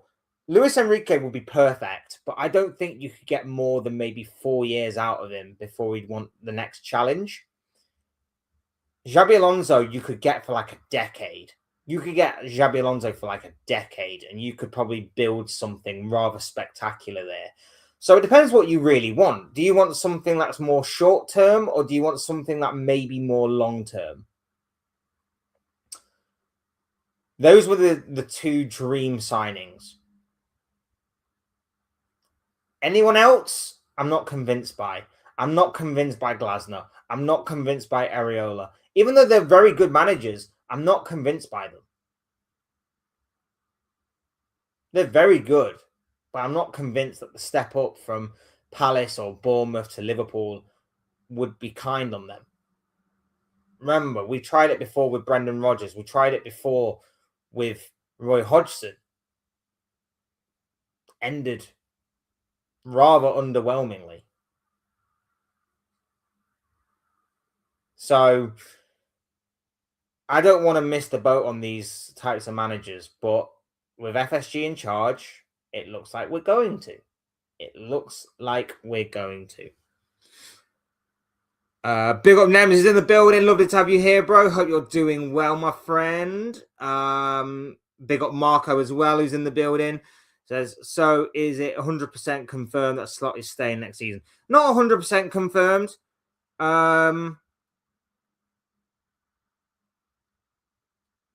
Not 100% confirmed, but yeah, it's coming from Ornstein. And as I've said multiple times on this stream, Ornstein, he's very particular and he's very cautious, shall we say, with what he writes. It's not like he wants to be right, but he wants to be accurate as he can be. So the likelihood is that there is some weight and legitimacy behind what he's saying. That red card yesterday did it for Real Madrid. Both Bayern goals came after the late Camavinga red card. Yeah, Camavinga, I wouldn't like to have been him this morning. He probably woke up to... I wouldn't like to have been him. A lot of angry messages, I would imagine. Because, like I said, that game was awesome last night. It had everything. But it was completely on him. Like, yeah, you know, you still have to obviously do a job even if you're down to 10 men, but I feel like that may have been a big turning point in the game. How you doing? I'm good, man. Hope you're doing well as well. When you saw Klopp, you saw identity and passion. Slot, however, reveals nothing. Even the players on the pitch appear clueless. The long route is always the best when you have a top manager, in my opinion, is what Soho is saying here. And you know what, bro? You're saying a lot that's ringing true here. Slot just doesn't give off the energy, the passion, the determination that Klopp does. And people have started doing this. Simon Jordan did a piece yesterday on Talk Sport in which he basically said that Klopp also went through seasons of where Liverpool weren't good. Even after winning the Premier League title, they had a season in which Liverpool weren't good. And that's right. He's right in saying that. The problem is that it wasn't through a lack of determination. It wasn't through a lack of trust in the manager as to why Liverpool were bad. The reason why Liverpool were bad that year was because the centre-back position was cursed. Van Dijk, Matip and Gomez all had season-ending injuries before we even got halfway through the season. We were forced to play Henderson and Fabinho at centre-back for a number of games, and they got injured. So they got injured. We went into the market on the final day of the January window. We bought in Ozan Kabak and Ben Davies. We played Nat Phillips and Reece Williams at centre-back as well. Ben Davies never got a game. We basically went for about 12 different centre-back partnerships in that season, as well as having injuries in other areas, like the midfield with Fabinho and Henderson, as I previously mentioned. And like I say, it was dreadful. It was dreadful for most of that season, but the players never lost faith. The players never lost that grit and that determination that Klopp gave them from the sidelines. He gave them trust.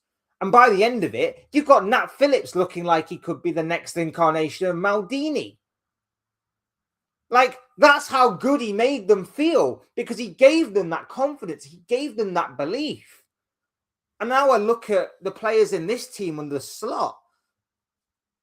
These players are a shadow of their former selves. Klopp gave players confidence that they were absolute world beaters. Slot does the opposite. Slot does the opposite. How am I supposed to go into next season with a manager that can't motivate the players? How am I as a fan supposed to get motivated if the players don't seem motivated because it stems from the club? It stems from the manager. I can't get motivated behind that. Big up Pesh, who's in the building. Lovely to have you here, bro. Says, don't worry about other managers. We stuck with Slot for years until relegation. Well, thanks for that, bro.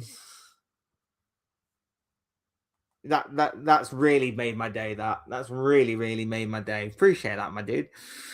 I'm glad you're well, my bro. Glad you're well. Hope we get Xabi Alonso. Me too, bro. Me too. Really wish that this news is not genuine at all. What's your thoughts on Camavinga as a player? Because apparently he was in talks with the club last week. I like him. I've always liked him ever since, he's playing in the French league. Always thought there was something with him. I was annoyed when we didn't sign him. Another player that we let slip through our fingers. I like him. I think he had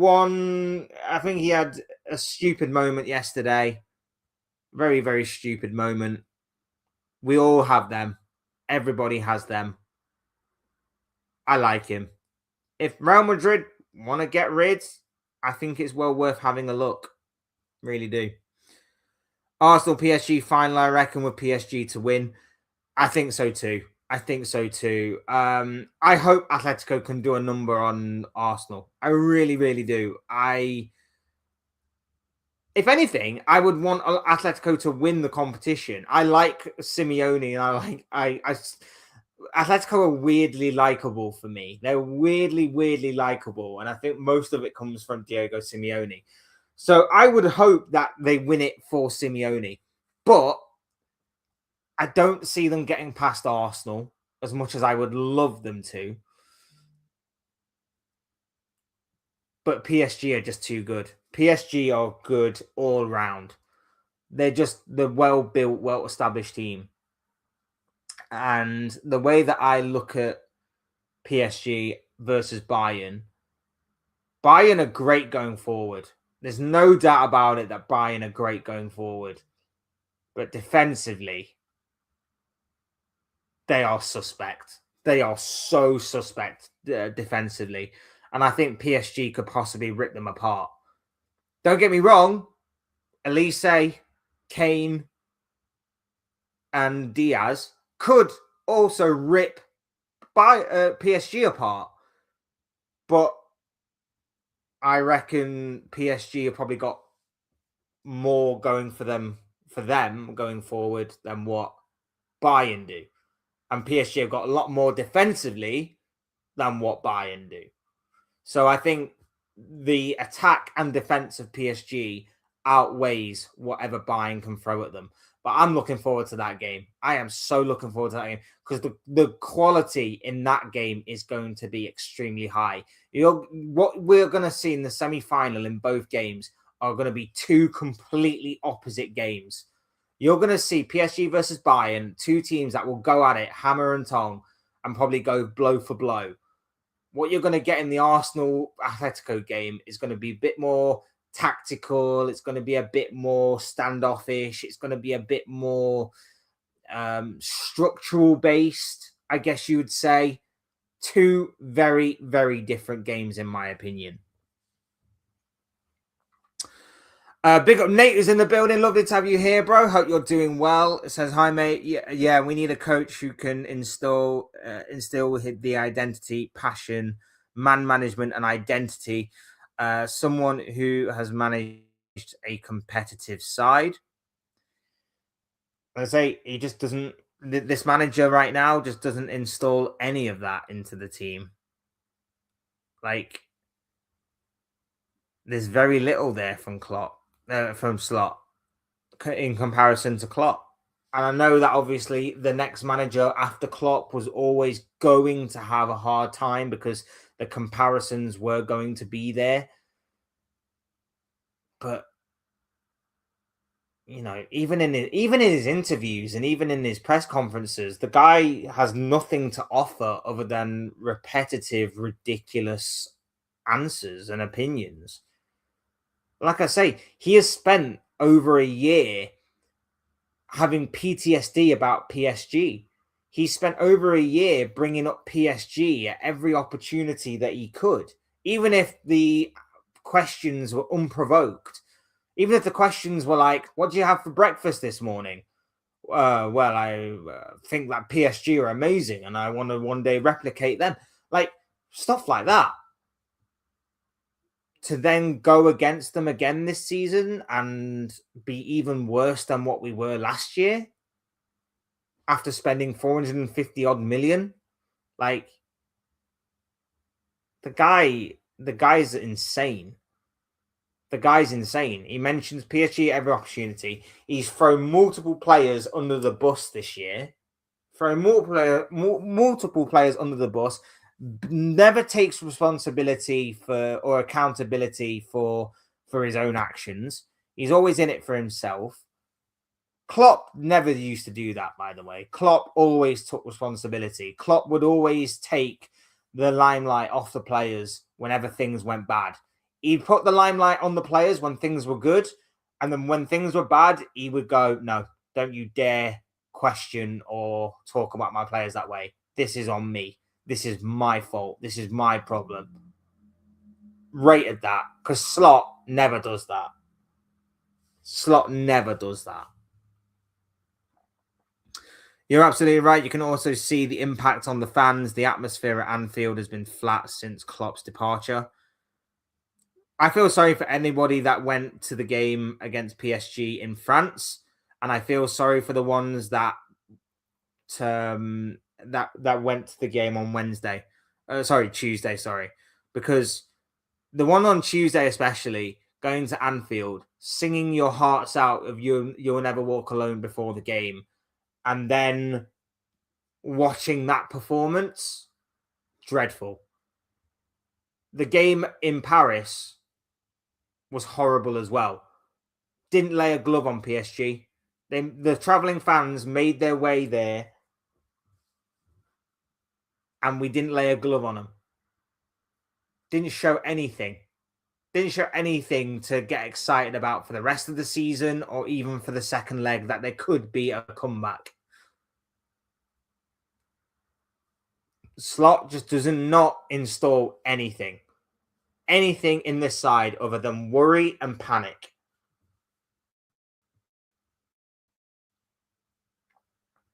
Just saw the Camavinga challenge back in this replay. He gets a red first and then a yellow. What's going on there? Plus, it wasn't even a foul. I don't know whether the referee just got it wrong or what the case was, but it was a double yellow. It was a double yellow card. I think the referee probably just got the order wrong. I don't know. But yeah, it was crazy. It was crazy, but it matched a crazy game in general. And like I say, it was a game that had absolutely everything. Was full of quality, and was full of some bozo moments as well. I mean, Manuel Neuer in the opening 30 seconds of the game, literally gifting it to Arda Güler, and we know Arda Güler from distance is dangerous. Look at the goal he scored from inside his own half this season. Arda Güler is dangerous from distance. That's the one player you don't want to give the ball to in that situation. And yet Manuel Neuer, one of the best goalkeepers still on the planet, made an absolute stupid error that obviously the rest of his team bailed him out with. But he was also helped by the fact that Camavinga was stupid as well. So the game had absolutely everything last night. Again, it was a joy to watch, and it was like a joy to watch Barcelona versus Atletico as well. And I'm telling you people right now, it's no coincidence that the two games that did not feature English teams were the better games of this week's Champions League action. I'm just throwing it out there. Let's face facts, Mo and Robbo are leaving because of the manager. There's going to be more, and I find myself having to have the support of this idiot.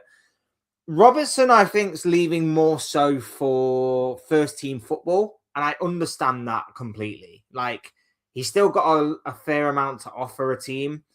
He can still go, but he's not going to get first-team football because Kirkez is there, right?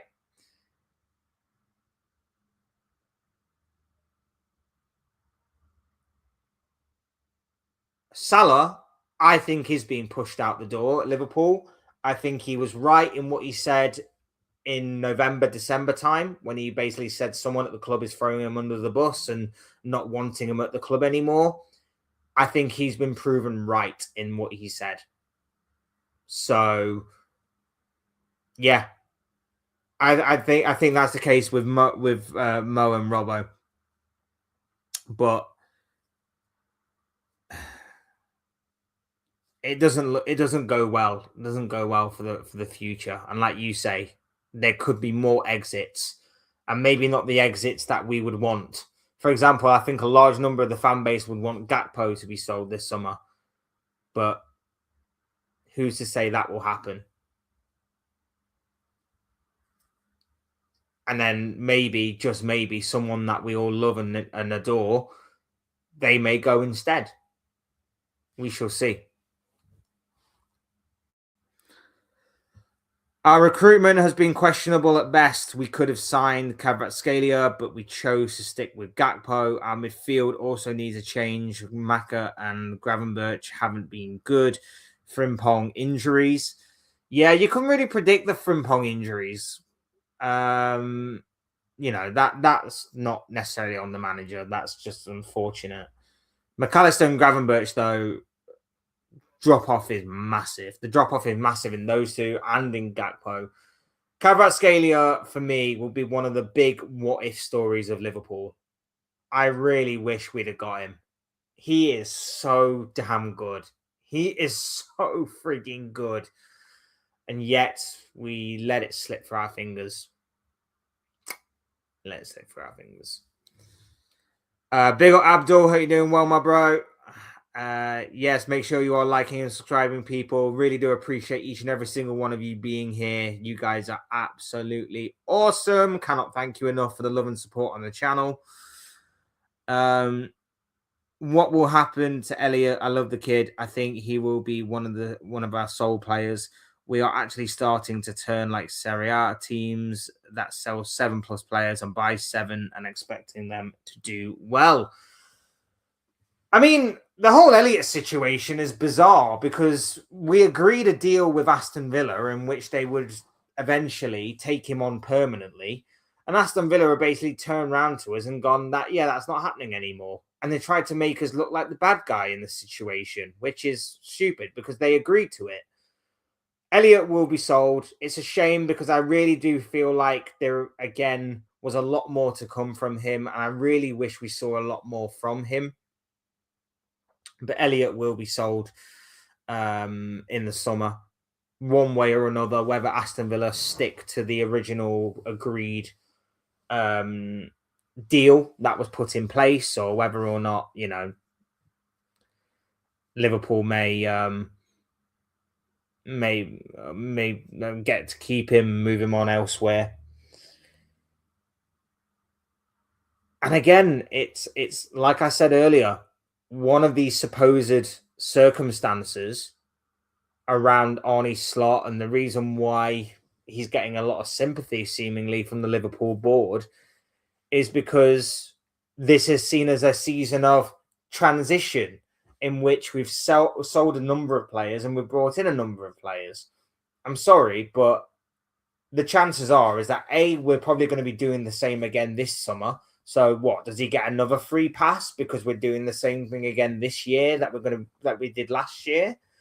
And B, not only that as well, but as I mentioned previously, Isak, Wirtz, Frimpong, Kirkez,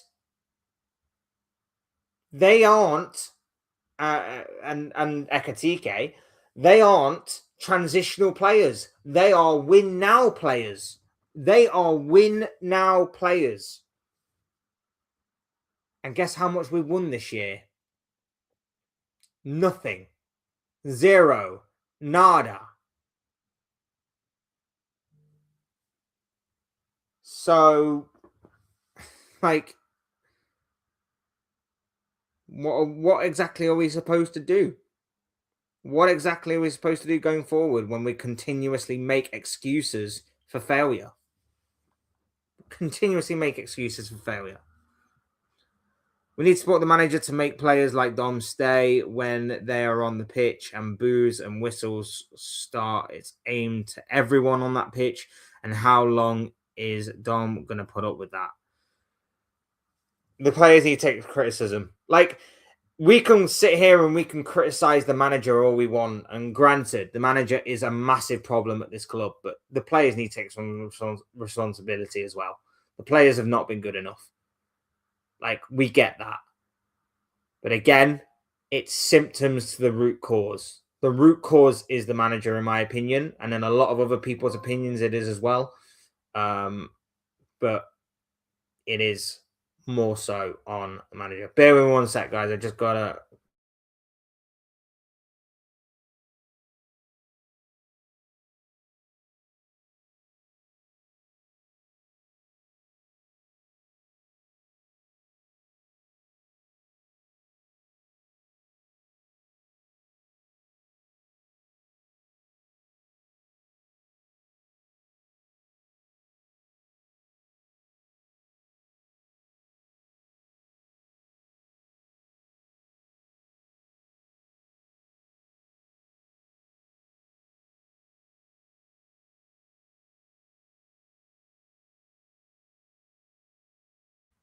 And we're back.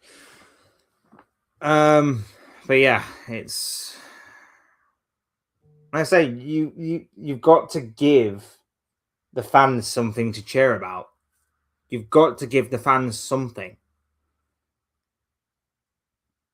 And right now, there's not really a lot to cheer about. The performances are dire, the results aren't there, and something that we all want to change at this football club is now seemingly not changing. So, what exactly is there to be happy about to be a Liverpool fan right now? Even the summer transfers, everyone should be excited for summer transfers. But with the way that last year in the summer went, it's going to be night and day. Last year's summer transfers were exciting and optimistic. Then we saw how they actually performed on the pitch because the manager's tactics and everything. How are we supposed to be excited knowing that the same manager is going to be in place this year? Anyone could walk through the door at Anfield this year. Are you going to be as excited as what you were seeing the likes of Wirtz and Isak walk through the door? No, because I'm going to be sat here going, this is a fantastic signing for Liverpool. This is amazing signing for Liverpool. But he's going to be playing under a manager who does not know what the hell he's doing and is out of his depth.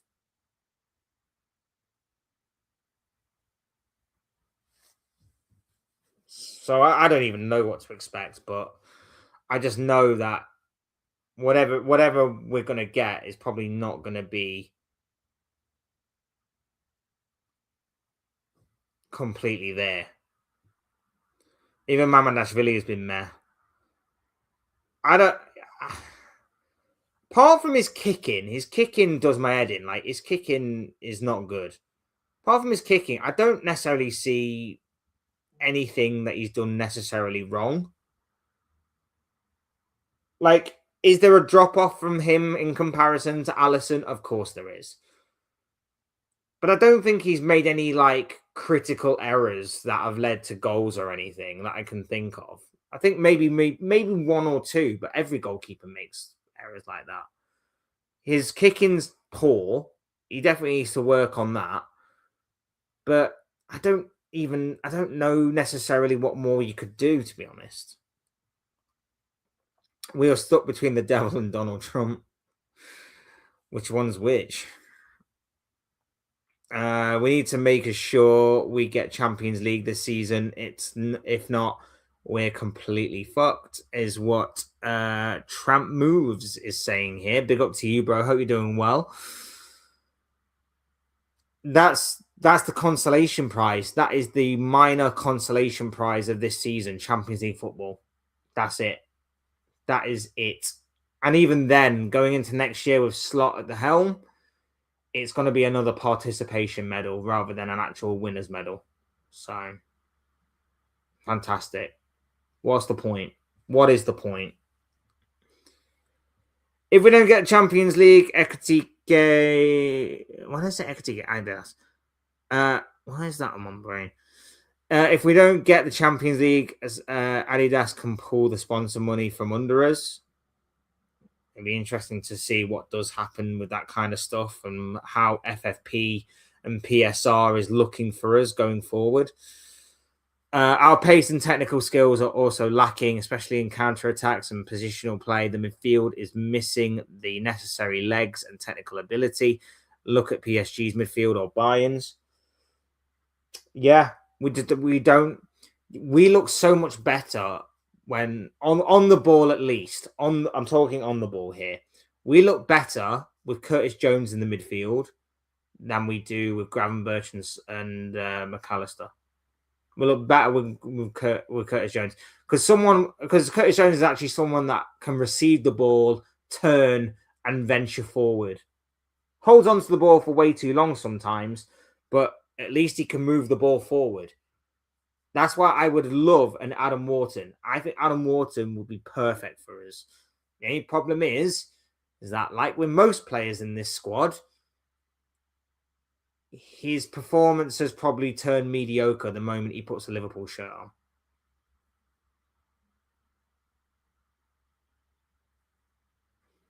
I think Adam Wharton would be perfect for us, but that's why the midfield, like you say, needs a massive overhaul, and the technicality thing, and the lack of pace and stuff on the counter attack comes from your wingers.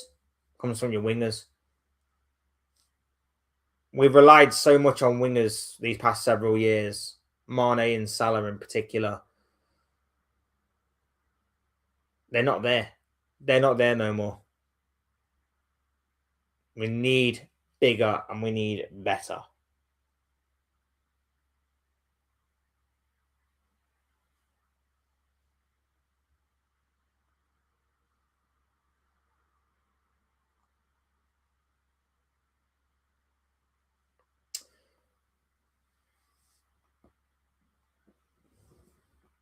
We've needed a CDM for years now. We failed to get Zubimendi because he wanted to stay at Sociedad, but we thought we could get away with it because we won at the Premier League. Gravenberch and McAllister aren't CDMs.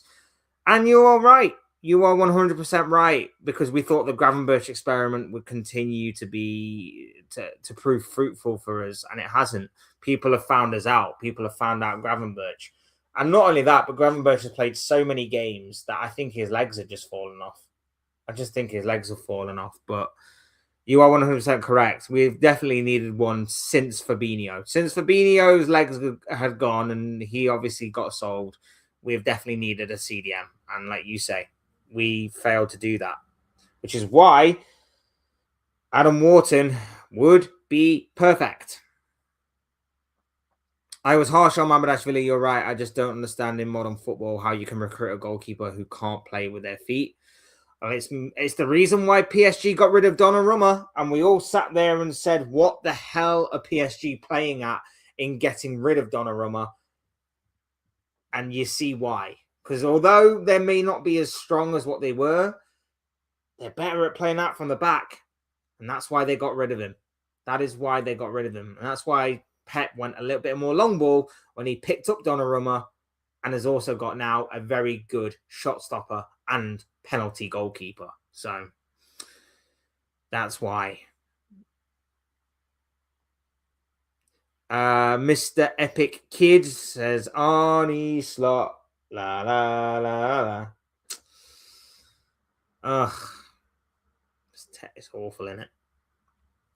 Let's just all hope we get this 5th place at least. If Slot is staying, we have to back him. Unfortunately, for these last few games, we have hope. There's a golden sky, and we need to grab at anything. It's all we can do. It's all we can do. Like I say, I don't want to be out the Champions League next season.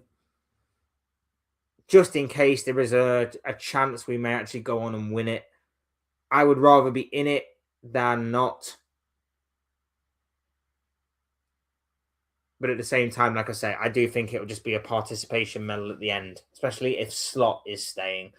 But I'd rather find out later on than right now. We need that top 5. We need that top 5.